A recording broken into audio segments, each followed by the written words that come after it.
So we'll start with next topic of this chapter, that is diffraction of light. तो अब तक हम लोगों ने इंटरफेरेंस ऑफ लाइट क्या है डिटेल में देखा, और इंटरफेरेंस से ही कनेक्टेड टॉपिक है डिफ्रैक्शन. तो they are similar but not same. तो will today we will see in detail what is diffraction of light. Diffraction. अभी डिफ्रैक्शन समझने के लिए आपको थोड़ा सा बेसिक्स पता होना चाहिए. So what you should know is light travels in a straight line and अगर light के path में कोई obstacle आ गया, मतलब object आ गया या फिर एक small slit आ गया, तो वहाँ पे shadows बनते हैं. So for example, let's say we have a source of light S और इस source के path में एक obstacle है. This is some obstacle. So light travels in a straight lines and makes shadow if it encounters an obstacle. तो normally क्या होता है, light travels in a straight line. तो light travels in a straight line and makes shadow if there is an obstacle in the path of light. तो ये जो reason है यहाँ पे आप एक्सपेक्ट करते हो कि लाइट नहीं आएगा, इसको बोलते हो ज्योमेट्रिकल शैडो रीजन, GSR. और इसके ऊपर और इसके नीचे you expect this region is illuminated. तो I R does not stand for infrared here, I R stand for illuminated region. तो आई आर मतलब region where you have light, illuminated region. And GSR stands for geometrical shadow region. Geometrical shadow region बहुत interesting concept है, तो ध्यान देना, पहले से ही ध्यान देना, बाद में कंफ्यूजन होगा अदरवाइज. तो light travels in a straight line and if there is an obstacle in the path of light, so it generates shadow. Obstacle का शैडो बनेगा. तो जहाँ पर शैडो बना वहाँ पर लाइट नहीं गया, उसको बोलते हो GSR, ज्योमेट्रिकल शैडो रीजन. और जहाँ पर लाइट गया उसको बोलते हो इल्यूमिनेटेड रीजन, राइट. अब यहाँ तो ऑब्स्टैकल है, लेकिन ऐसा भी तो हो सकता है कि there is a slit in between. Slit is a small opening. So for example, if I have a source of light and then this is a screen and then there is a small opening, तो यहाँ पे एक small opening है, it's a small opening over here. तो इस case में भी क्या होता है, इस केस में भी light will travel along straight line. सिर्फ यहाँ पे फर्क इतना पड़ेगा कि ये जो रीजन है, let's say AB, A से B, ये illuminated region है, ये दिस इज इल्यूमिनेटेड रीजन. और B के नीचे it is geometrical shadow reason और A के ऊपर it is geometrical shadow reason. पिछले केस में उल्टा था, A to B GSR था, ज्योमेट्रिकल शैडो रीजन था, A के ऊपर इल्यूमिनेटेड रीजन था और B के नीचे था इल्यूमिनेटेड रीजन. यहाँ पे उल्टा हो गया, राइट. अब बेसिकली अगर ऑब्स्टैकल का साइज और स्लिट का size if they are very small and comparable to the wavelength of light, normally क्या होना चाहिए पहले वो समझ लो. That is why I am telling you again and again, this is important here to understand. Diffraction condition under certain condition ही होता है. सबसे पहले you should know light travels in a straight line and if there is an obstacle in the path of the light then there is a shadow. So there is a region which is called as geometrical shadow region. मतलब no light enters here, यहाँ पे कोई light enter नहीं होगा. A के ऊपर light है, B के नीचे लाइट है, तो this two are illuminated region. Similarly if you have a slit opening, इस केस में A to B is illuminated region, A के ऊपर और B के नीचे is GSR. But if the wavelength of light, you have to understand this, if the wavelength of light is comparable to the size of obstacle, मतलब obstacle इतना छोटा है कि उसका size is equivalent to wavelength of light, and also the slit is the size of the slit is equivalent to wavelength of light. तो होता क्या है, edges पे, corners पे light starts bending. So if the size of obstacle or slit is comparable to wavelength of light used, light starts bending at the edges. तो जो light है वो straight जाने की जगह पे bend होता है और bend होने की वजह से वो GSR में enter कर जाता है. तो जहाँ पे हम expect कर रहे थे कि light आएगा ही नहीं, वहाँ पे भी आपको light देखने को मिलता है. So if the size of obstacle or slit is comparable to the wavelength of light used, then light bends. लेकिन light कहाँ bend हुआ? At the edges. Light bends at the edges of obstacle and at the edges of slit and enters into geometrical shadow region.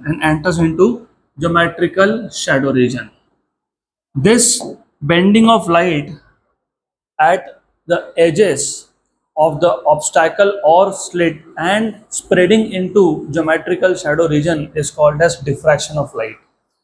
तो light का bending होना, कहाँ पे bending होना, edges पे बेंड होना, और कहाँ एंटर करना, जीएसआर में एंटर करना, इसको क्या बोलते हो, diffraction. So the bending of light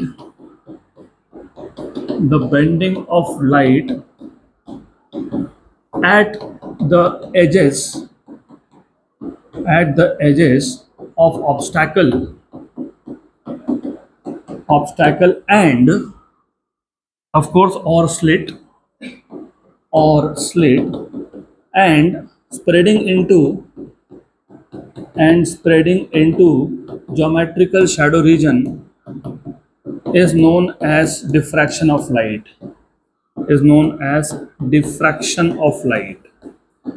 तो बेसिकली ये कंप्लीट डेफिनेशन नहीं है, सिर्फ बेंडिंग ऑफ लाइट को तुम डिफ्रैक्शन नहीं बोलते हो.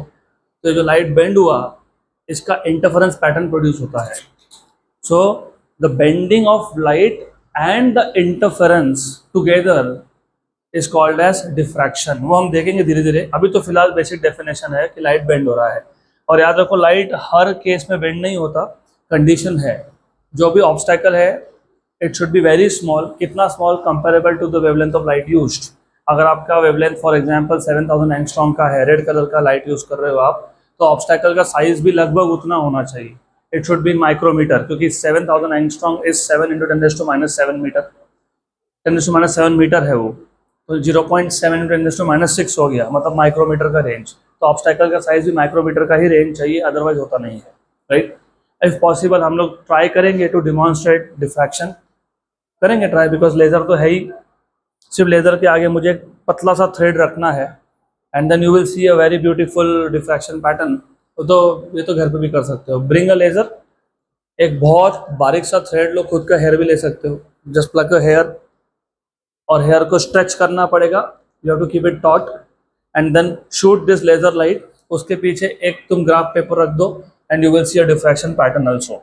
तो that is a basic idea of diffraction. Light का बेंड होना, कहाँ बेंड होना, एजेस पे, कॉर्नर्स पे, राइट. और कहाँ एंटर कर जाना, ज्योमेट्रिकल शैडो रीजन में. और ये कब होता है, जब साइज ऑफ ऑब्स्टैकल और slit is nearly equal to wavelength of light used. इसको बोलते हो डिफ्रैक्शन.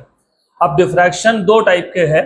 एक को तुम बोलते हो फ्राउनहोफर डिफ्रैक्शन, एक को तुम बोलते हो फ्रेस्नेल डिफ्रैक्शन. तो remember there are two types of diffraction. उसमें से तुम 12th में एक ही टाइप डिफ्रैक्शन का इन डिटेल देखोगे, और एक टाइप जो है वो आप इंजीनियरिंग करोगे तो फर्स्ट ईयर में आ जाता है, वो फ्रेस्नेल डिफ्रैक्शन. तो हमको फिलहाल तो सिर्फ फ्राउनहोफर डिफ्रैक्शन पे फोकस करना है, लेकिन we will differentiate between these two diffractions. और मैंने आपको बताया था, मैंने ये चैप्टर स्टार्ट किया तभी बता दिया था कि डिफ्रैक्शन जब आएगा तब वेव फ्रंट का कॉन्सेप्ट लगेगा आपको.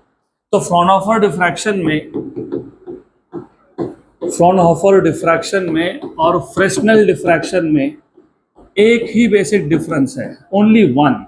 हाँ, हम 3-4 पॉइंट लिखेंगे, लेकिन वो एक डिफरेंस की वजह से ही 3-4 पॉइंट्स बनते हैं. The only difference between Fraunhofer diffraction and Fresnel diffraction is the type of wavefront incident on the. अच्छा, by the way, अब मैंने बोला कि डिफ्रैक्शन स्लिट के लिए भी होता है और ऑब्स्टैकल के लिए भी होता है.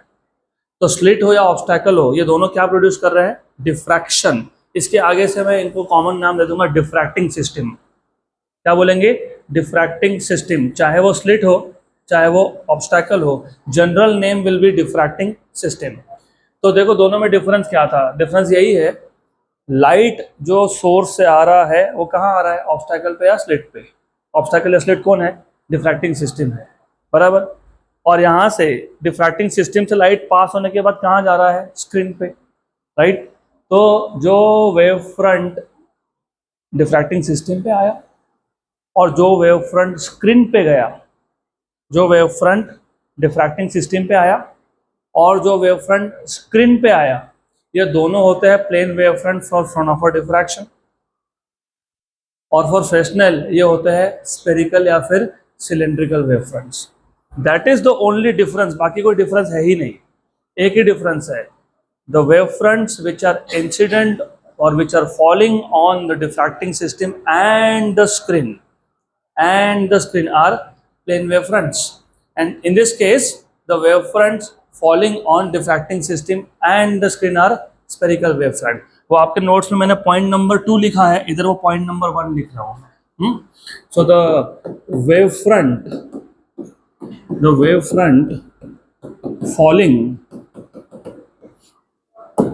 falling on the diffracting system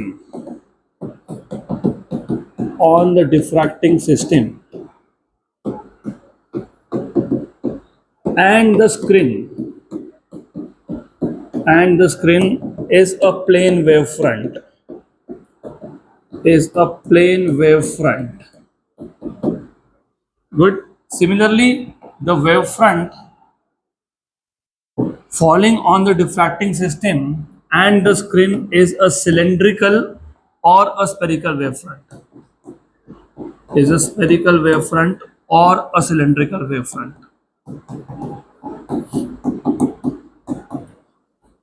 फिर आपको याद होना चाहिए प्लेन वेव फ्रंट के लिए what should be the distance between the source and the screen, source and the diffracting system, infinity. तो मैंने आपको पहले ही बता दिया था कि ये छोटे छोटे चीज़ें हैं जो आपको आगे बहुत काम में आएगी। क्योंकि अब मैं डायग्राम में ड्रॉ कर देता हूँ तो थोड़ा और अच्छे से समझेगा आपको। So the idea here is you have a diffracting system, और फिलहाल के लिए मैं डिफ्रैक्टिंग सिस्टम हमेशा स्लिट दिखाने वाला हूँ क्योंकि हमको स्लिट्स ही यूज़ करने हैं मोस्टली। यहाँ पे एक सोर्स है और यहाँ पे एक स्क्रीन है। Similar thing goes here. तो ये जो डिस्टेंस है, this distance, effective distance is infinity and this effective distance is infinity. This effective distance is finite, this is also finite, क्योंकि प्लेन वेव फ्रंट तब बनता है जब सोर्स इंफिनिटी पे हो, मतलब डिस्टेंस इज वेरी लार्ज। तो you can say that in this case the effective distance, या फिर मैं इसको एक सिंगल सेंटेंस में खत्म करता हूं। You can say in this case the diffracting system is effectively at infinite distance from source and the screen, क्योंकि बीच में कौन है, डिफ्रैक्टिंग सिस्टम है। तो वेव फ्रंट डिफ्रैक्टिंग सिस्टम में कहां से आया, सोर्स से आया, और स्क्रीन पे किससे गया, डिफ्रैक्टिंग सिस्टम से गया। तो डिस्टेंस यहाँ पे किसका मेजर हो रहा है, डिफ्रैक्टिंग सिस्टम का। कहां से, सोर्स से और स्क्रीन से। तो क्योंकि ये बीच में है तो ऐसा करेंगे, ऐसा लिख देंगे, in this case diffracting system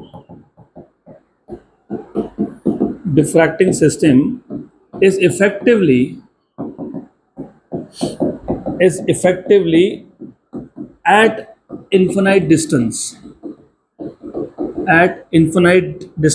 किससे infinite distance, from what and what, from, अरे बता भी दो, from source and screen, यही बस इतना ही डिफरेंस है इसमें। यहाँ पे द डिस्टेंस आर फाइनाइट। तो in this case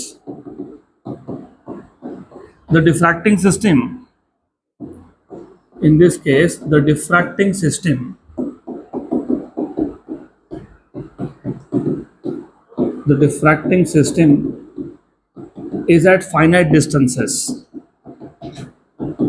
is at finite distances, of course, from the source and the screen.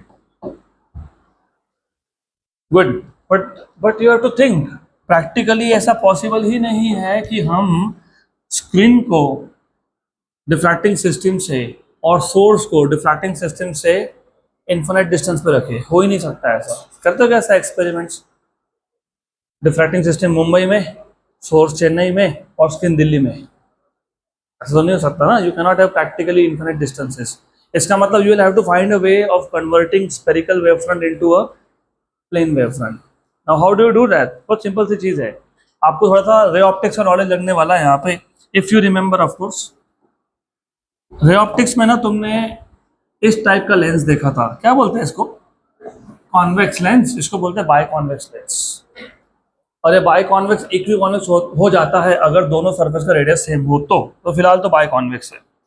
By convex के केस में if the object is at infinity, image is formed at focus, मतलब basically ये converging lens है, क्योंकि इसने plane parallel race को para axial race को converse कर दिया।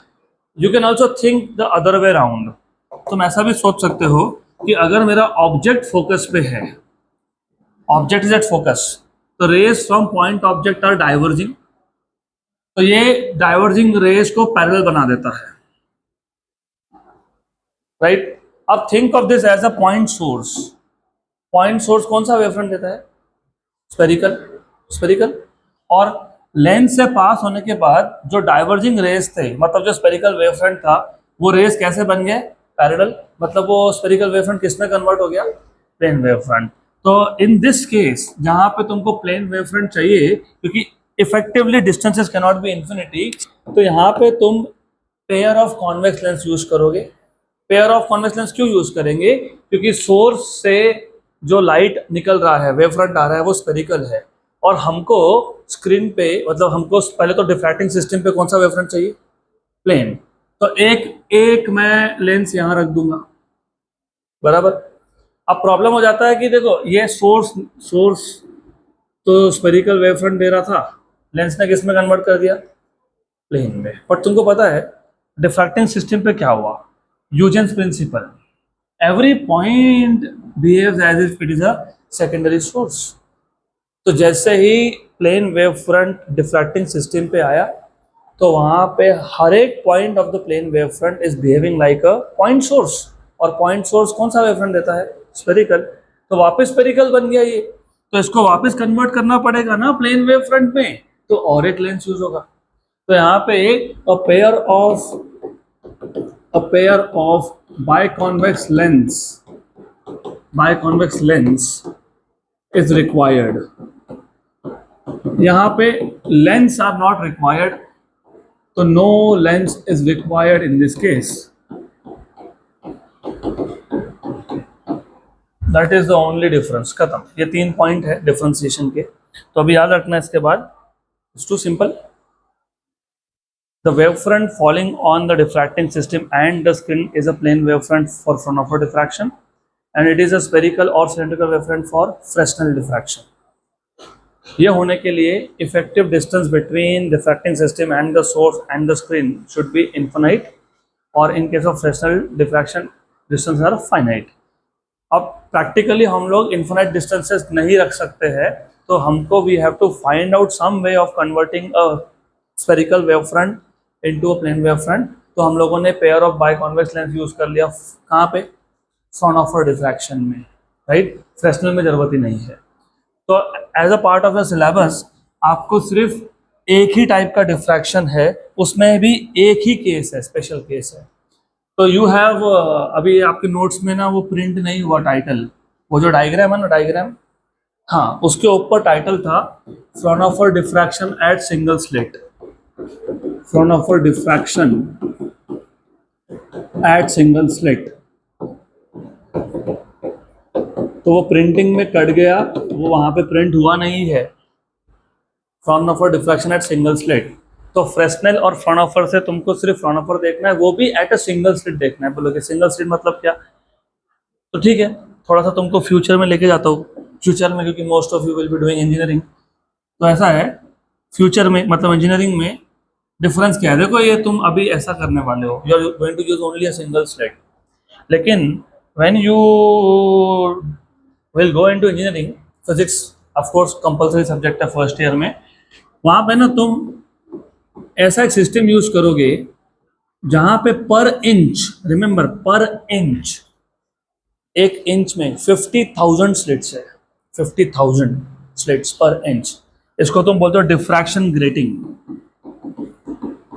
Diffraction grating. ये सब इंग्लिश के वर्ड्स है, if you know what is a great, what is the meaning of grating. Slice करना, ग्रेटिंग। तो हम लोग क्या करते हैं, हम लोग लेते हैं एक ग्लास स्लैब और डायमंड से, डायमंड, क्योंकि डायमंड का जो एज होता है ना, पॉइंट होता है, वो शार्प होता है, स्टर्डी होता है, वो टूटता नहीं है, राइट। तो one of the property of diamond is brilliance, जो चमकता है। It is because of TIR, total internal reflection. Light अंदर गया तो लाइट अंदर से बाहर जल्दी नहीं आ सकता, 50-60 हज़ार बार उसका टोटल इंटरनल रिफ्लेक्शन होता रहता है अंदर, and then it comes out, hence it shines. And also the structure of diamond, you must be knowing chemistry of course, तो वो जो स्ट्रक्चर की वजह से उसको स्ट्रेंथ भी बहुत मिलता है, तो इट इज स्टर्डी। तो हम लोग क्या करते हैं, हम लोग डायमंड का यूज करते हैं इस पे लाइंस ड्रॉ करने के लिए। तो वी ड्रॉ लाइंस, अभी दिख तो ऐसा रहा है तुमको, प्रैक्टिकली वो ऐसा होता है।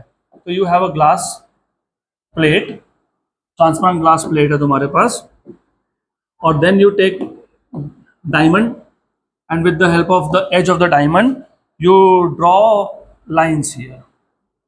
तो जहां तुम lines draw कर रहे हो, these lines become opaque. What is the meaning of opaque? opaque का क्या मतलब होता है, लाइट पास नहीं होगा इससे।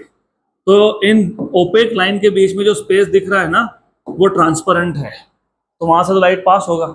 तो each of this will behave like a slit, इसको बोलते हैं डिफ्रैक्शन ग्रेटिंग, राइट। अब वो डिफ्रैक्शन ग्रेटिंग का जो मैथमेटिकल ट्रीटमेंट है वो बहुत हाई लेवल का है, मतलब compare to 12th of course. तो हमको तो फिलहाल फोकस करना है Fraunhofer diffraction at a single slit. तो तुम फ्राउनहोफर डिफ्रैक्शन में भी स्पेशल केस का स्टडी कर रहे हो। तो हमारे पास एक सिंगल स्लिट है, we have a single slit here, and then we have a screen. इस स्क्रीन पे हम लोगों को एक पैटर्न मिलने वाला है जिसको हम डिफ्रैक्शन पैटर्न बोलेंगे। मैं धीरे धीरे पूरा डायग्राम कंप्लीट करूंगा, लेकिन सबसे पहले यू हैव टू अंडरस्टैंड कि ये डिफ्रैक्शन पैटर्न दिखता कैसे है। मैंने 11th स्टैंडर्ड में जब पहला चैप्टर स्टार्ट किया था, पहला नहीं, optics, ray optics part 1, ray optics start करते टाइम तुमको मैंने रे ऑप्टिक्स मतलब ज्योमेट्रिकल ऑप्टिक्स, वेव ऑप्टिक्स मतलब फिजिकल ऑप्टिक्स का डिफरेंस बताया था। और उस केस में मैं हमेशा एक डायग्राम बताता ही हूँ, you must have seen, if you have not seen तो अभी भी देख जाएगा, कोई प्रॉब्लम नहीं है। You can see a diffraction pattern. तो let's see a diffraction pattern over here. Diffraction pattern चाहिए, डिफ्रैक्शन पैटर्न, ओके। नहीं, वो समझे बिना तुमको पूरा थ्योरी नहीं समझेगा। You have to first look at the pattern and then try to make a theory for it. diffraction pattern images, this is good but not really very good। अच्छा, ये जो सर्कल सर्कल दिख रहा है ना, ये न्यूटन्स रिंग्स होते हैं। ये आपको मैं इंट्रोड्यूस करवाऊंगा अभी, बट इंजीनियरिंग फर्स्ट ईयर में एक्सपेरिमेंट है, you will see that. There was a very good pattern, ये चल जाएगा by the way, this may work,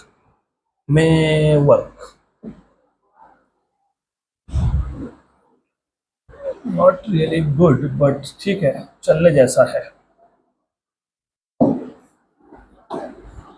okay, तो अभी ये जो पैटर्न है, इफ यू कैन सी, यहाँ पे ना सेंटर में तुमको बहुत ब्राइट दिख रहा होगा, centre is the brightest of all. देखो है क्या ब्राइटेस्ट, है ना, good, this is brightest of all.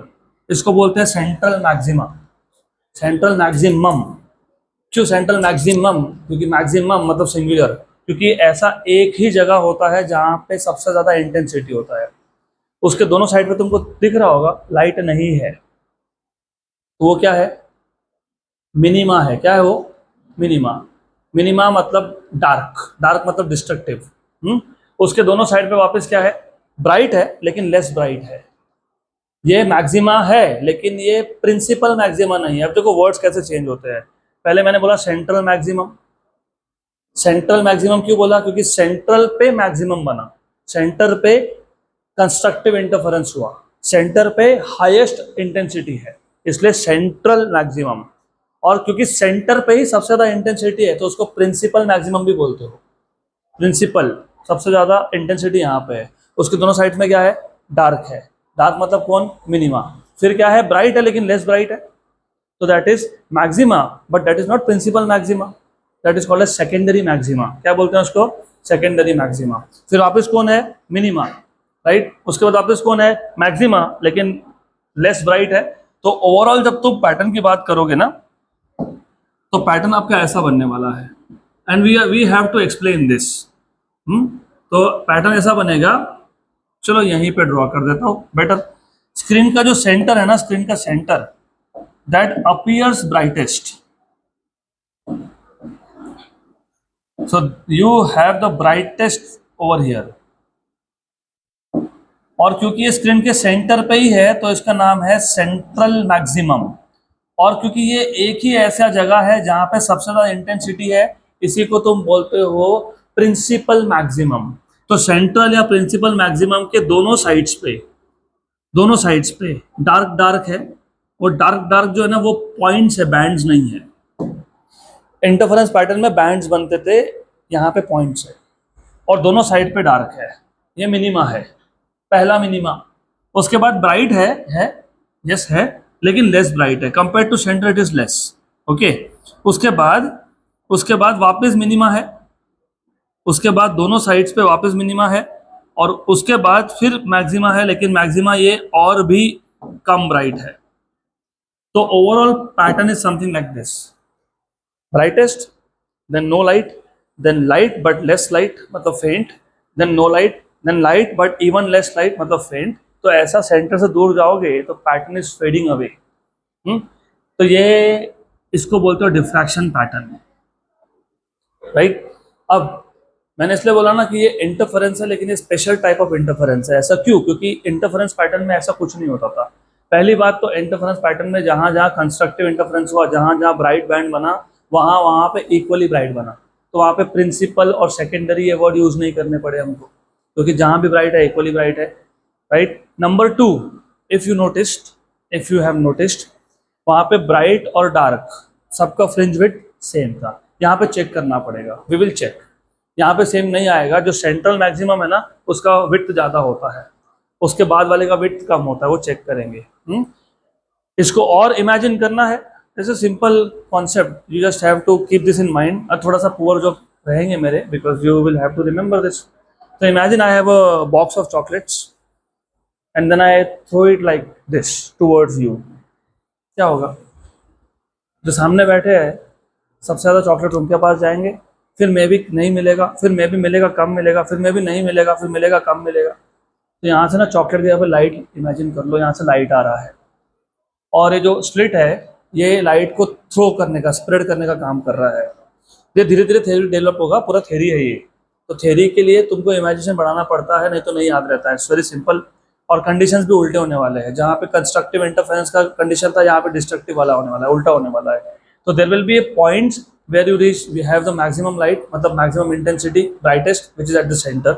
Then there are points just besides the central maxima where there is no light, and then you have light, less light, then you have no light, etc. etc. तो ये पता होना चाहिए। और हमारा काम क्या है इस टॉपिक में? हमारा काम क्या है इस टॉपिक में? हमारा काम ये है कि हमको लोकेट करना है कि central maxima, maximum, principal maximum कहाँ है। मैंने तो बोल दिया सेंटर पे ही है, वो तो बोल दिया, लेकिन सेंटर पे ही मैक्सिमम क्यों है ये आपको थ्योरेटिकली समझाना पड़ेगा। You have to explain why the centre is the brightest of all. फिर आपको डार्क कहाँ कहाँ बना, अंडर व्हाट कंडीशन बना, ये आपको बताना पड़ेगा। मतलब मिनिमा को लोकेट करना पड़ेगा। मिनिमा के लिए भी कई जगह पे सेकेंडरी मिनिमा वर्ड यूज करते हैं, हम लोग नहीं यूज करेंगे, हम सिर्फ मिनिमा बोलेंगे इसको। गुड। उसके बाद आपको ये देखना है कि सेकेंडरी मैक्सिमा कहाँ कहाँ बने, सेकेंडरी मैक्सिमा कहाँ कहाँ बने। उसके बाद आपको इंटेंसिटी पैटर्न ड्रॉ करना है। तो ये सारी चीजें करनी है आपको। इंटेंसिटी पैटर्न ड्रॉ करना है, और इंटेंसिटी पैटर्न ड्रॉ करने के बाद आपको width of central maxima find करना है। जैसे हमने फ्रिंज विड्थ फाइंड किया था, यहाँ पे आपको सेंट्रल मैक्सिमा का विड्थ फाइंड करना है। तो विड्थ ऑफ सेंट्रल मैक्सिमा। तो these are your 5 task in this particular topic। Diffraction pattern explain करना है तो आपको ये पता होना चाहिए कि सेंट्रल मैक्सिमम क्यों बना, why maximum is at centre. Number 2, minima मतलब डार्क कहाँ कहाँ बना, कितने कितने एंगल पे बना। Number 3, you are suppose to locate secondary maximas, मतलब कहाँ कहाँ पे इंटरफेरेंस कंस्ट्रक्टिव हुआ, कितने कितने एंगल पे हुआ, अंडर व्हाट कंडीशन हुआ। Then you are suppose to draw intensity pattern, और इंटेंसिटी पैटर्न से तुमको मिलने वाला है width of central maximum. Intensity pattern नहीं पता होगा तो सेंट्रल मैक्सिमम का विड्थ नहीं फाइंड कर पाओगे। चलो let us start with completing this diagram now. इसके पीछे कौन था? सोर्स। सोर्स के बाद कौन था? लेंस। और लेंस से देखो, सोर्स तो पॉइंट सोर्स था। पॉइंट सोर्स से लाइट कैसा होता है? डाइवर्जिंग। डाइवर्जिंग होता है ना। उसके बाद लेंस से पास हुआ, लेंस ने क्या कर दिया? क्या कर दिया? पैरेलल बना दिया। तो यहाँ पे जो रेज ऑफ लाइट है वो कौन से है? पैरेलल है। तो you have parallel raise of light. And bye the वे, एक काम और करता हूँ, ये जो स्लिट है इसको नाम देता हूँ A B. Let's call this slit as A B. और ये जो स्लिट का विड्थ है इसको स्मॉल ए बोल देते हैं। गुड। और जो स्लिट का सेंटर है इसको सी बोल देते हैं। और जो स्क्रीन का सेंटर है इसको P0 बोल देते हैं। P0, P0। गुड, यहाँ तक क्लियर? और ऑफ कोर्स बट ऑब्वियस, यहाँ पे और एक लेंस लगने वाला है तुमको, तो यहाँ पे और एक लेंस है। देन जो भी रेस, अब देखो सबसे पहले यू हैव टू अंडरस्टैंड, यहाँ पे ह्यूजेंस प्रिंसिपल इज एप्लीकेबल। मतलब each point on this slit A B act as a secondary source of light, emitting its own secondary wavelets. Correct? You need to remember this. अब यहाँ से जो secondary sources है, यहाँ से जो light आ रहा है, जितने भी रेस CP नॉड को, CP नॉड, क्योंकि देखो क्या है, बात ऐसी है, जो भी रे आएगा ये अगर, by the way you have to understand कि ये दो पार्ट्स क्यों किए मैंने। ये स्लिट के दो पार्ट्स कर दे, एक अपर हाफ एक लोअर हाफ। गुड। तो ये जो CP नॉड लाइन है ना, CP नॉड लाइन, इसको जो भी रेस पैरेलल है ना, the rays parallel to CP node after passing through lens will converge at which point? P0। Okay. इसका मतलब ये जो CP नॉट को जो रेस पैरेलल थे, ये सारे के सारे इक्वल डिस्टेंस ट्रेवल करके P नॉट पे गए। तो ये डिस्टेंस और ये डिस्टेंस क्या है? सेम है। क्या ये सेम है? Do you remember? अगर पाथ डिफरेंस 0 हो, क्योंकि तुम बोल रहे हो कि ये डिस्टेंस और ये डिस्टेंस सेम है, तो पाथ डिफरेंस कितना हो गया? 0। तो पाथ डिफरेंस 0 हो तो क्या होता है? कंस्ट्रक्टिव की डिस्ट्रक्टिव? कंस्ट्रक्टिव। तो that is why the centre is the brightest of all. क्योंकि जितने भी रेज CP नॉड को पैरेलल थे, लेंस से पास होने के बाद वो सेंटर ऑफ द स्क्रीन पे गए, इक्वल डिस्टेंस ट्रैवल करके गए। डिस्टेंस इक्वल तो path equal, optical path same है। ऑप्टिकल पाथ सेम है तो पाथ डिफरेंस कितना है? 0 है। तो पाथ डिफरेंस 0 कहाँ पे आ रहा है? सेंटर पे। तो सेंटर पे क्या बनना चाहिए था? क्या बनना चाहिए था? ब्राइट। जागो जागते रहो। तो क्या बनना चाहिए था? ब्राइट। तो सेंटर पे क्या है? ब्राइटेस्ट है। क्या है? ब्राइटेस्ट है। क्या है? ब्राइटेस्ट। इसको बोल देंगे 0th order brightest, n equal to 0। तो central maximum is brightest because all the waves reaching at that point have 0 path difference, they are travelling equal path. Correct. लेकिन मैंने अभी बोला लाइट का डिफ्रैक्शन होना मतलब लाइट का बेंडिंग होना। मैंने बेंडिंग कहाँ दिखाया लाइट का? अब दिखाएंगे। तो लाइट का बेंडिंग भी तो होगा ना, क्योंकि डिफ्रैक्शन का मतलब ही तो बेंडिंग ऑफ लाइट। तो लाइट ना AB से पास होने के बाद बेंड भी होता है, ऊपर भी बेंड होता है, नीचे भी बेंड होता है। जो इक्वेशंस ऊपर के लिए होंगे वही नीचे के लिए भी होंगे। तो तुम्हारी मर्जी, तुम ऊपर दिखा दो या नीचे दिखा दो, तो एक डायरेक्शन दिखाओ। तो let us show only one direction here, let's show only like this. तो ऐसा है, जो भी rays, this is important thing, जो भी रेज इक्वल एंगल से बेंड होके theta theta theta theta bend होके P पॉइंट पे पहुंचे। अभी जो P पॉइंट पे जो लाइट पहुंचा है वो P पॉइंट ब्राइट दिखेगा कि डार्क दिखेगा, वो डिपेंड करता है पाथ डिफरेंस पे। क्योंकि कंस्ट्रक्टिव या डिस्ट्रक्टिव किस पे डिपेंड करता है? पाथ डिफरेंस पे। तो तुमको पाथ डिफरेंस फाइंड करना है। क्या फाइंड करना है? Path difference. अभी यहाँ से चीजें थोड़े से कंफ्यूजिंग हो जाएगी, तो और अच्छे से ध्यान देना पड़ेगा। पाथ डिफरेंस, जब तुम इंटरफेरेंस पैटर्न की बात कर रहे थे, खासकर यंग्स डबल स्लिट एक्सपेरिमेंट, उसमें पाथ डिफरेंस तुमने कैसे फाइंड किया था? S1 से P तक, मतलब S1 से जो लाइट आया वो P तक गया, S1P, और S2 से लाइट कहाँ गया, P पे, तो S2P। तो पार्ट डिफरेंस क्या था, S2P माइनस S1P। अब यहाँ पे पार्ट डिफरेंस कैसे फाइंड करते हैं, तो टेम्पररीली बोल रहा हूँ मैं इसको फिलहाल हटा देने वाला हूँ, मतलब जो बीच वाला रे है मैंने उसको फिलहाल छोड़ दिया, फिलहाल टेम्पररी छोड़ दिया, राइट। नाउ मैं सिर्फ दिखाने वाला हूँ A से P तक और B से P तक। तो you have to also understand how to find out path differences. ये है स्क्रीन, ये था स्लिट का एक्सट्रीम पॉइंट A, और यहाँ पे है स्लिट का एक्सट्रीम पॉइंट B। तो this is A, this is B, this is width of the slit, this is width of the slit. Okay, first of all you need to know how to find out path difference. और path difference कैसे find करोगे बताओ। मैंने ये diagram, rough diagram draw किया, this is approximate diagram, नहीं तो फिर वो बोलोगे तो डायग्राम ही गलत है। तो मैं काम करता हूँ, नोटेशंस भी आपके टेक्स्ट बुक के रखता हूँ, मतलब नोट्स के रखता हूँ, and the diagram also I will follow the same, क्योंकि मैंने यहाँ पे ना सब बेंडिंग दिखाया नहीं है, क्योंकि लेंस से जब लाइट पास होता है तो वो बेंड होता है।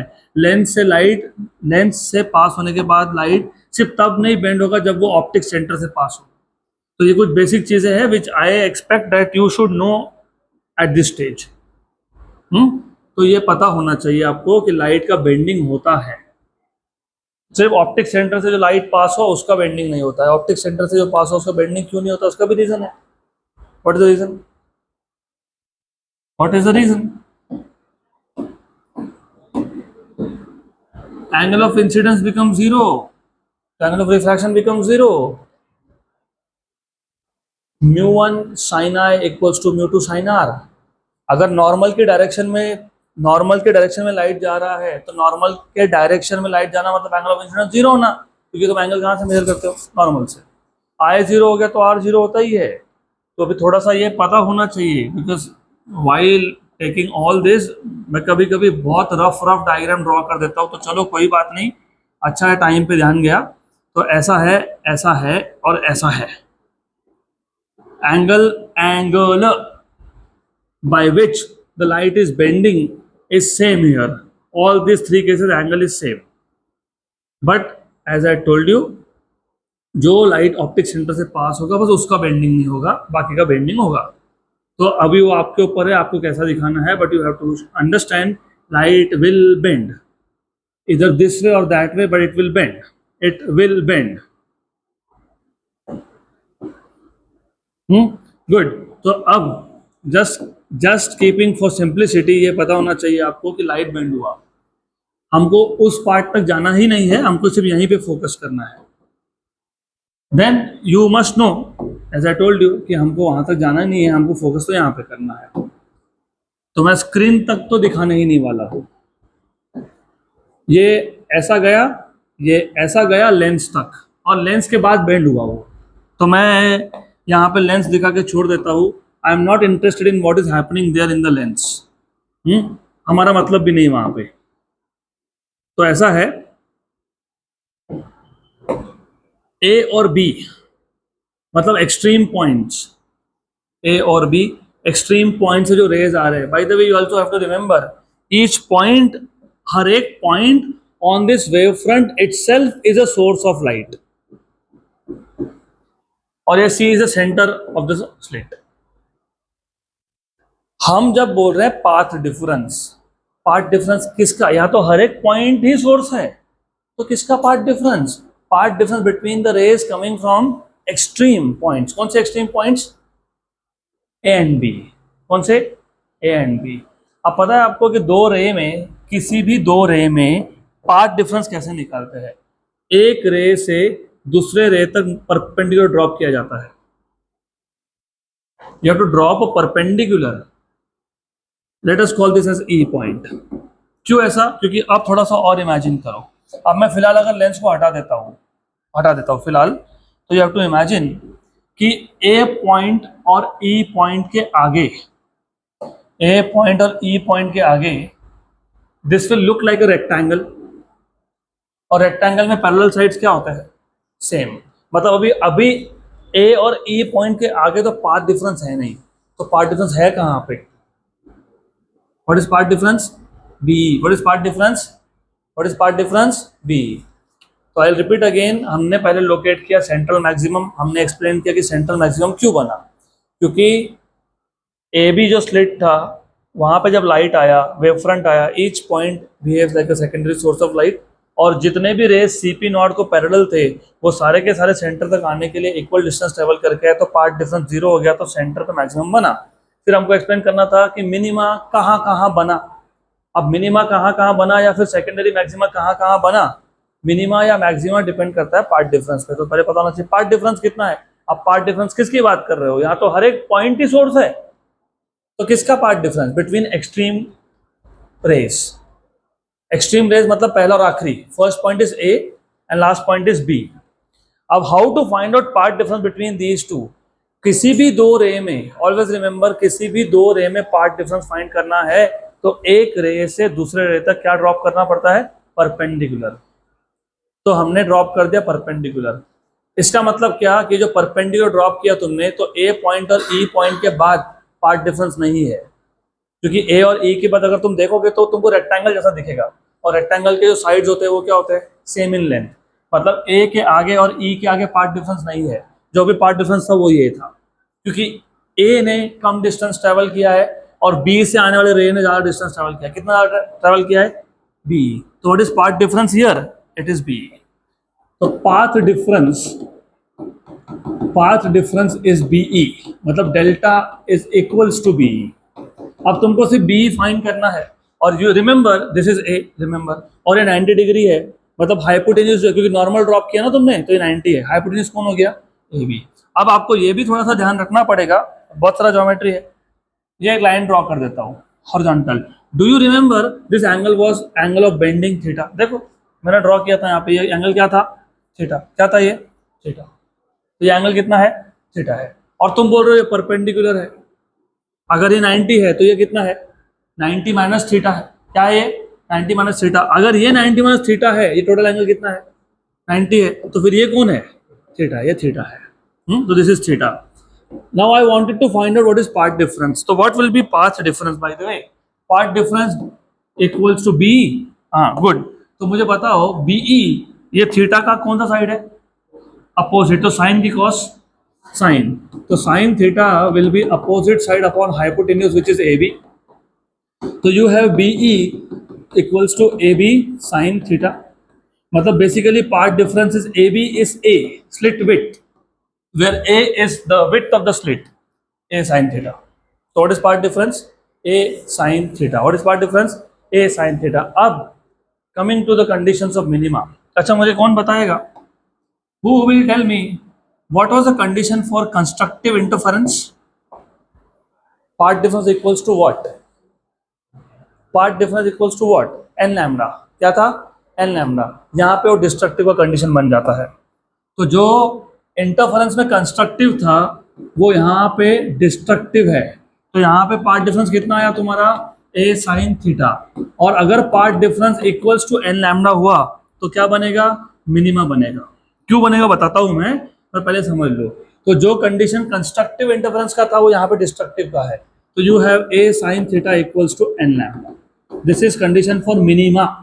और देखो मिनिमा, तो remember sin theta equals to n lambda by a, correct, good. एक मिनिमा बना क्या पैटर्न में, एक था क्या मिनिमा, बहुत सारे थे ना, जैसे ब्राइट बैंड बहुत सारे थे, डार्क बैंड बहुत सारे थे। तो तुमने क्या बोला था कि x equals to n lambda d by d, this are all the locations where bright band are form. फिर तुमने बोला अभी बहुत सारे ब्राइट बैंड है तो x की जगह पे xn लिख देते हैं, n हमको बताएगा ऑर्डर ऑफ ब्राइट बैंड। तो अगर मैं n की वैल्यू 1 लिखता हूँ, अगर मैं n की वैल्यू 1 लिखता हूँ तो फर्स्ट ऑर्डर ब्राइट बैंड, 2 लिखता हूँ तो सेकंड ऑर्डर ब्राइट बैंड, 3 लिखता हूँ तो थर्ड ऑर्डर ब्राइट बैंड। तो सिमिलरली मैं यहाँ पे ना थीटा के आगे भी n लिख देता हूँ, क्योंकि यहाँ पे एक मिनिमा नहीं है, बहुत सारे मिनिमा है। और अगर एंगल स्मॉल हुआ, जो नॉर्मली होता ही है, if theta n is small, तो in that case you will have sine theta n equal to theta n lambda by a, okay, since theta is small, since theta n is small, और theta N small हुआ तो sine theta की value बन गई theta.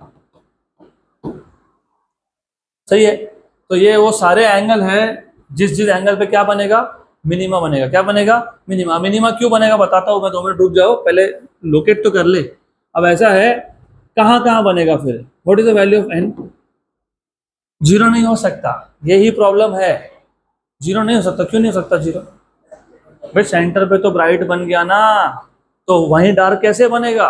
Centre पे तुमने बोल दिया कि सेंट्रल मैक्सिमम है, सेंट्रल मैक्सिमम मतलब प्रिंसिपल मैक्सिमम है, तो n equal to zero corresponds to what, principal maximum.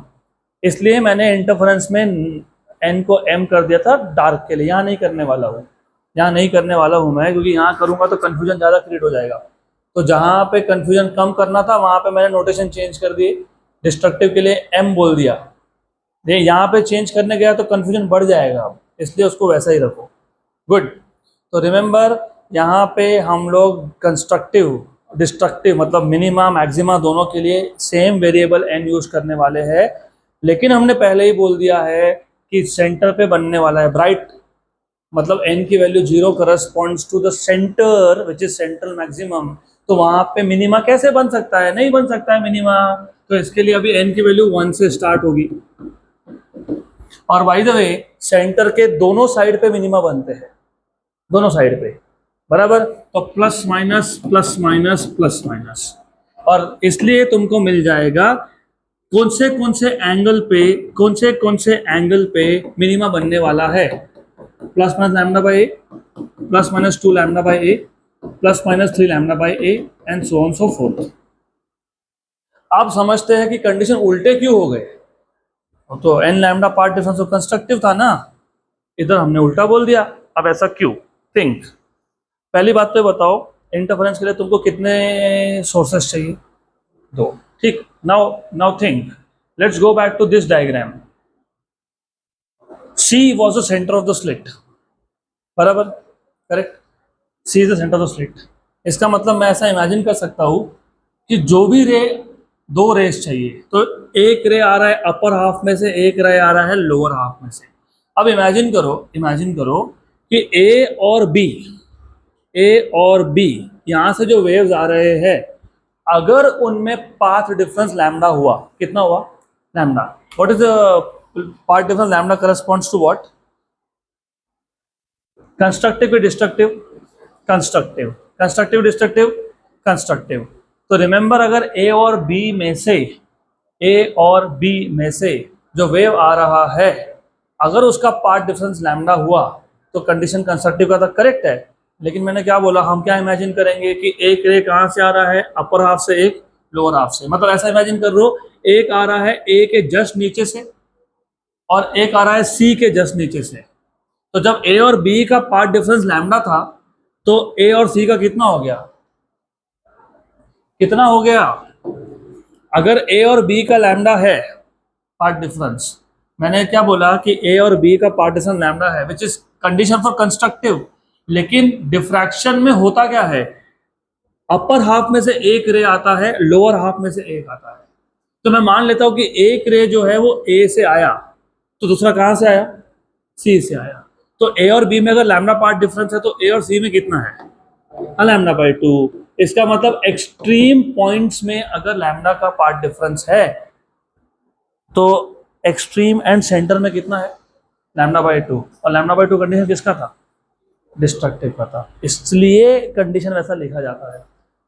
मैं लास्ट टाइम वापस रिपीट कर रहा हूँ, थोड़ा ध्यान दो, it's not difficult at all. सिर्फ याद क्या रखना है, जो कंस्ट्रक्टिव इंटरफेरेंस का कंडीशन था, path difference equals to N lambda, वो यहाँ पे मिनिमा का हो जाता है, path difference equals to N lambda. लेकिन पार्ट डिफरेंस तुमने क्या फाइंड किया? A sine theta. तो ए साइन थीटा क्या है? N lambda. सीधे बैठो सब, सीधे। Good. I never wanted to say this, but बहुत ज्यादा हो रहा है, तो यहाँ ध्यान दो। मेरे को भी बहुत नींद आ रही है, आई स्लीप हियर इटसेल्फ, यहाँ ध्यान दो। तो path difference a sine theta equals to कितना है? N lambda. अब ये कंडीशन उल्टे क्यों हुए वो समझना पड़ेगा। You are right when you say कि पार्ट डिफरेंस लैम्डा हुआ था कंस्ट्रक्टिव, बिल्कुल सही बात है। लाइट कहाँ से आ रहा है? लाइट आ रहा है ए बी से, लेकिन इंटरफेरेंस है तो तुमको 2 सोर्सेस चाहिए थे, तो 2 सोर्सेस कौन से हैं? फिर हम ऐसा इमेजिन करते हैं कि एक सोर्स है फ्रॉम द अपर पार्ट और एक सोर्स है from the lower part of the wave front. अगर एक्सट्रीम में मतलब फुल वेव फ्रंट में पार्ट डिफरेंस लैम्डा है तो हाफ में कितना है, लैम्डा बाई 2। मतलब अगर मैं ऐसा इमेजिन कर लेता हूँ कि एक रे आ रहा है ए से और एक आ रहा है सी से, तो what is the path difference between A and C, lambda by 2। मैं ऐसा इमेजिन करता हूँ एक आ रहा है बी से एक आ रहा है सी से, तो what is path difference, lambda by 2। तो for every point in the upper half of the wave front there is a corresponding point in the lower half of the wave front, and the difference in the path between these 2 points will be lambda by 2, and because lambda by 2 corresponds to destructive, इसके लिए यहाँ पे हमने बोला कि destructive होने वाला है, मतलब क्या होने वाला है, मिनिमा होने वाला है। यहाँ तक क्लियर, पक्का पक्का।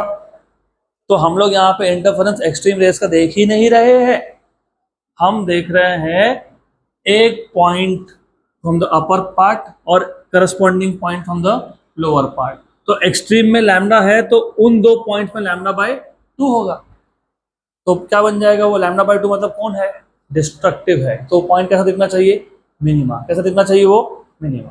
तो ये मिनिमास है, तो ये सारे पॉइंट है जहाँ पे मिनिमास बनने वाले हैं आपके। अब आ जाते हैं सेकेंडरी मैक्सिमा पे। तो सेकेंडरी मैक्सिमा का कंडीशन अगर देखो, मिनिमा का पार्ट डिफरेंस इस केस में इज एन लैम्डा, तो मैक्सिमा का क्या होगा फिर,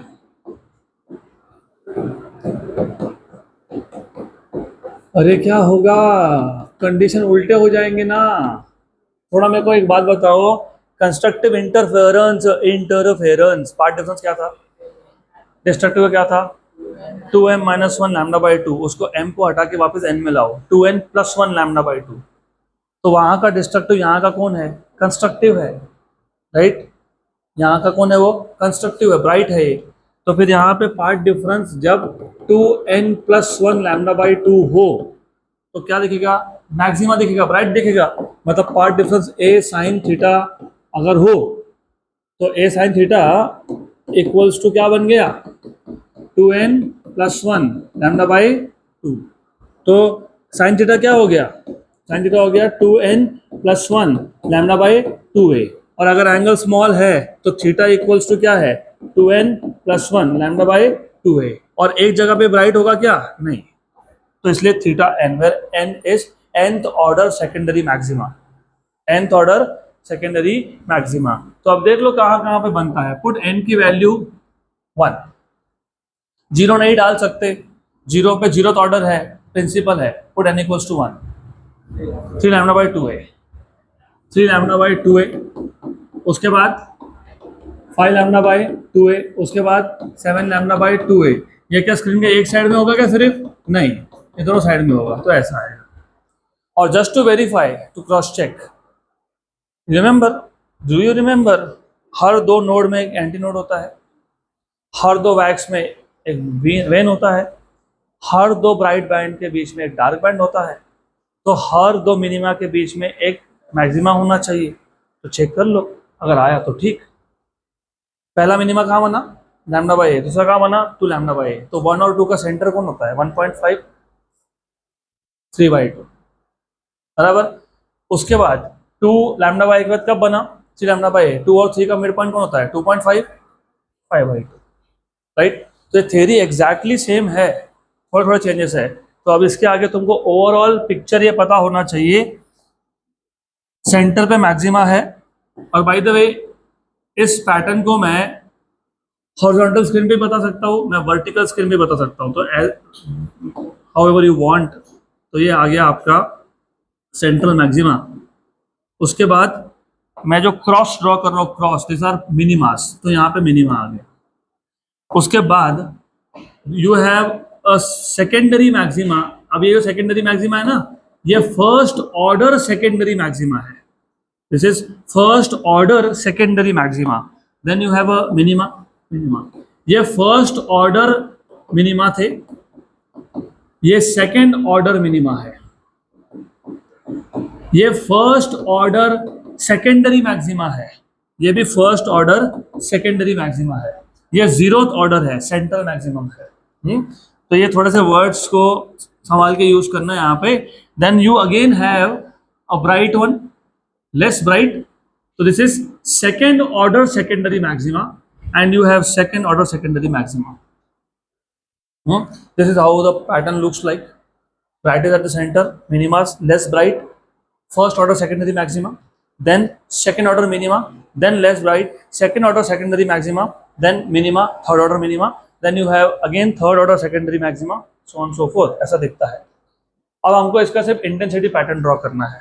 अब जब तुम इंटेंसिटी पैटर्न ड्रॉ करते हो, मैंने अब भी बोला कि तुम ना इसको या तो तुम हॉरिजॉन्टल दिखा दो या वर्टिकल दिखा दो, वो तुम्हारी मर्जी है. Whatever you want to, however you want to show it. तो what I will do is, मैंने ये क्या ड्रॉ किया है, वर्टिकल स्क्रीन. अगर यही पैटर्न मैं हॉरिजॉन्टल स्क्रीन पे ड्रॉ करूं और मैं प्लॉट कर रहा हूं as a function of angle. क्यों एंगल? क्योंकि मैंने पहले ही बोला कि भाई हम लोग एंगल फाइंड कर रहे हैं, कितने कितने एंगल पे क्या क्या बन रहा है. नोड एंटी नोड्स पे तुम डिस्टेंस फाइंड करते हो, कितने कितने डिस्टेंस पे नोड एंटी नोड बन रहे हैं. वैक्स एंड वेन में तो टाइम इंटरवल देखते हो, कितने कितने टाइम पे वैक्सिंग वेनिंग हो रहा है, बराबर. उसके बाद इंटरफेरेंस पैटर्न में तुमने देखा था सेंटर ऑफ द स्क्रीन से कितने कितने डिस्टेंस पे ब्राइट डार्क बन रहे हैं. अब यहाँ पे तुम देख रहे हो कितने कितने एंगल पे, क्योंकि यहाँ पे बेंडिंग ऑफ लाइट हो रहा है, तो लाइट का बेंडिंग है तो बेंड हो रहा है तो एंगल बनेगा ना. तो यहाँ पे इन टर्म्स ऑफ एंगल लिखा जाता है, कितने कितने एंगल्स पे मैक्सिमास है, कितने कितने एंगल्स पे मिनिमास है. तो this is what you should know now. And as I just told you, मैं पूरा का पूरा पैटर्न ही ड्रॉ कर देता हूँ. यहाँ पे ये तुम्हारा सेंट्रल मैक्सिमा है, और ये सेंट्रल मैक्सिमा का भी सेंटर है ये लाइन, और ये है तुम्हारा इंटेंसिटी. इंटेंसिटी का एक्सिस है ये. इंटेंसिटी मतलब how bright it looks like. Then you have minimas on both sides. So you have minimas on both sides, and then you have first order secondary maximas, then you have again minimas, then you have second order secondary maximas. ऐसा चलता जाएगा. अब मैं सब तो नहीं draw कर सकता. जो ब्राइटेस्ट है उसका इंटेंसिटी सबसे ज्यादा है कि नहीं. हाँ, ब्राइटेस्ट कहाँ है, सेंटर पे सबसे ज्यादा इंटेंसिटी है, सबसे ज्यादा. मैं ऐसा एक मार्क कर लेता हूँ बस, it is just for my own convenience. उसके बाद मैं ऐसे ही मार्किंग कर रहा हूँ, some marking, I am doing some marking. ये मेरे रेफरेंस के लिए है ये सब, it is just for my reference. Okay okay, ये हटा दूंगा बाद में सब मैं. गुड. अब बट ऑब्वियस, जहां पे सबसे ब्राइट है, जहां पे सबसे ब्राइट है वहां पे इंटेंसिटी सबसे ज्यादा है, तो ये सबसे ज्यादा इंटेंसिटी है. और जहां पे मिनिमा है वहां पे इंटेंसिटी जीरो है, तो ये पॉइंट्स पे इंटेंसिटी डायरेक्टली क्या दिखा दी मैंने, जीरो. फिर सेकेंडरी मैक्सिमा है तो ब्राइट, लेकिन सेंटर के कंपेरिजन में लेस ब्राइट है, तो लेस ब्राइट है, तो लेस ब्राइट है, इंटेंसिटी है लेकिन कम है. फिर उसके बाद कौन है, मिनिमास है, तो इंटेंसिटी जीरो हो गया, जीरो हो गया. उसके बाद क्या हुआ, उसके बाद ब्राइट है, हाँ है, लेकिन और भी कम ब्राइट है, तो इंटेंसिटी कम हो गया. ऐसा हो गया, वेरी गुड. तो ये जो डमी लाइंस थे इनका काम खत्म हो गया. This is how the intensity pattern looks like. And at zero angle you have the central maxima, and here at lambda by a angle first minima, here at minus lambda by a first minima. Then you have at 2 lambda by a second minima, here you have minus 2 lambda by a पे second minima, 3 lambda by a पे third minima, minus 3 lambda by a पे third minima on the other side. और इनके बीच में कौन है, maxima. तो ये हो गया आपका इंटेंसिटी डायग्राम. डन. गुड है ना, इंटेंसिटी डायग्राम. और बोर्ड के एग्जाम में फॉर दिस पर्टिकुलर थिंग कई बार तो सिर्फ क्वेश्चन ऐसा आ जाता है कि इंटेंसिटी डायग्राम ड्रॉ करके बताओ. कई बार आता है कि draw intensity diagram and also derive the expression for width of central maximum. अब हम सेंट्रल मैक्सिमम का विड्थ फाइंड करेंगे, लेकिन सेंट्रल मैक्सिमम का विड्थ फाइंड करने के लिए मैं जो ये एक्सिस है, मतलब मैंने ये तुमको हॉरिजॉन्टल दिखाया पैटर्न, अब इसको वापस वर्टिकल करना पड़ेगा मेरे को, तो मैं इसको वापस वर्टिकल कर रहा हूँ. तो ये थोड़ा सा ध्यान रखना, वर्टिकल नॉर्मली स्क्रीन वर्टिकल होता है, लेकिन इंटेंसिटी पैटर्न दिखाते वक्त तुम हॉरिजॉन्टल दिखाते हो. क्योंकि तुम वहाँ पैटर्न दिखाते ही नहीं हो, तुम सिर्फ इंटेंसिटी कर्व दिखाते हो। ये तो मैंने जानबूझ के ड्रॉ किया so that you get a rough idea कि इंटेंसिटी ज़्यादा क्यों बताया, क्योंकि सेंटर पे मैक्सिमम था, ब्राइटेस्ट था, तो सबसे ज़्यादा इंटेंसिटी था, वो मैंने इसलिए ऐसा ड्रॉ किया है। ये ऐसा कोई दिखाता नहीं है, बट आई विल रिकमेंड कि ऐसा करोगे तो तुम्हारा ही फायदा है, you have better idea of what is happening. अब हम फाइंड करते हैं विड्थ ऑफ सेंट्रल मैक्सिमम। अब जब आपको सेंट्रल मैक्सिमम का विड्थ फाइंड करना है तो सिर्फ सेंट्रल मैक्सिमम दिखाओ, बाकी सब दिखाने की जरूरत नहीं है। और ये सेंटर ऑफ द स्क्रीन है, और अभी मैंने बोला कि central maximum is the brightest of all. तो ये पैटर्न मैं सिर्फ ऐसा दिखाने वाला हूं, गुड, बराबर। और ये जो लाइन है ना, ये लाइन, ये सेंटर ऑफ सेंट्रल मैक्सिमम है, सेंट्रल मैक्सिमम का भी सेंटर है, right, good. Then of course ये पॉजिटिव साइड है, तो ये लैम्डा बाई ए है एंगल वाइज, ये माइनस लैम्डा बाई ए है, मतलब यहाँ पे फर्स्ट मिनिमम बना, यहाँ पे फर्स्ट मिनिमम बना। तुमको फाइंड करना है विड्थ ऑफ सेंट्रल मैक्सिमा, मतलब तुमको बेसिकली यहाँ से यहाँ तक का डिस्टेंस फाइंड करना है, जिसको मैं W बोलने वाला हूँ, विड्थ। एंड देन इसको मैं बोल दूंगा x। अगर ये x है तो फिर ये 2x है, करेक्ट। देन थोड़ा सा नोटेशंस में देखो, नोट्स के ही फॉलो करने चाहिए just to avoid any kind of confusion, so I should keep the notation same, okay, ठीक है, गुड। देन ऑफ कोर्स ऐसा है, कौन सा डिफ्रैक्शन देख रहे थे हम, याद है क्या, फ्रॉनहोफर की फ्रेस्नेल। हाँ, फ्रॉनहोफर में लेंस यूज होता है ना, तो लेंस यूज होता है, तो ये लेंस है। और नॉर्मली पता है क्या होता है, नॉर्मली ऐसा होता है कि जो लेंस है ना, lens, it is kept extremely close to the slit, extremely close to the slit. तो ये स्लिट था आपका ए बी। अब ऐसा करने की से एक चीज हुई, याद है कि आपको स्लिट टू स्क्रीन डिस्टेंस को क्या बोलते हैं हम लोग, याद है क्या बोलते हैं, कैपिटल डी, क्या बोलते हैं, कैपिटल डी। अरे बोला था ना YDSC में, तो क्या बोला था हमने स्लिट टू स्क्रीन डिस्टेंस को, कैपिटल डी। और डू यू रिमेंबर जहां पे इमेज बनता है, डिफ्रैक्शन पैटर्न मतलब इमेज, जहां पे इमेज बनता है वो लेंस का फोकस होता है। तो यहां से यहां तक क्या हो गया, फोकल लेंथ f। इसका मतलब अगर मैंने लेंस को स्लिट के बहुत पास में रख दिया तो मैं एक कंडीशन यूज कर सकता हूं, I can say that d equals to f, approximately equal. इसलिए बहुत पास में रखते हैं, हमारा मैथमेटिक्स थोड़ा सा कम होगा। और if you do that, and then of course diffraction pattern है, मतलब लाइट बेंड हुआ, और अगर पहले मिनिमा के लिए जितना एंगल बना थीटा एक साइड पे, तो दूसरी साइड पे भी उतना ही बनना चाहिए, क्योंकि जो पहले मिनिमा होते हैं ना दोनों साइड पे, वो सेम एंगल पे होते हैं, दूसरा सेम एंगल पे, तीसरा सेम एंगल पे। तो यहाँ ऊपर थीटा, तो नीचे भी कितना, थीटा। और अभी आपको और एक चीज पता होनी चाहिए, चलो ये यहाँ से यहाँ तक का डिस्टेंस, तो एफ या डी जो भी यूज करना है वो कर लो, एफ करना है एफ करो, डी करना है डी करो, does not matter really, right, good.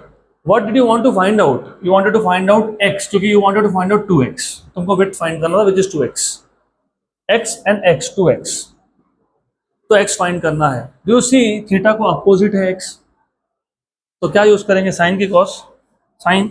अब छोटा सा प्रॉब्लम क्या है पता है, तुम तो बोल दिए sine, what is sine, opposite side upon hypotenuse. अभी हाइपोटेन्यूज तो पता नहीं, तो क्या करेंगे, f square plus x square का रूट। तो ये जो हाइपोटेन्यूज है ना, hypotenuse, it is actually root of f square plus x square. But do you remember, देखो थ्योरी कहाँ कनेक्ट होता है, थ्योरी हमने बोला था कि स्टडी इंटरफेरेंस पैटर्न के लिए, और diffraction is a special case of interference, study interference pattern के लिए the distance between the screen and the slit should be extremely large. अगर वैसा हुआ तो ये जो x है ना, ये f के कंपेरिजन में बहुत छोटा है, तो अगर वैसा है तो under root of f square plus x square is रफली एफ स्क्वायर, क्योंकि x is extremely small compare to f, तो ये क्या हो गया, तो यहाँ पे तुम ये एफ ले लोगे। तो इक्वेशन नंबर 1 बराबर। देन उसके बाद you should also know sine theta is lambda by a itself. वो तो पहले से ही बोल रहे हो तुम। क्यों बोल रहे हो? क्यों बोल रहे हो? क्योंकि तुम किसका विड्थ निकाल रहे हो?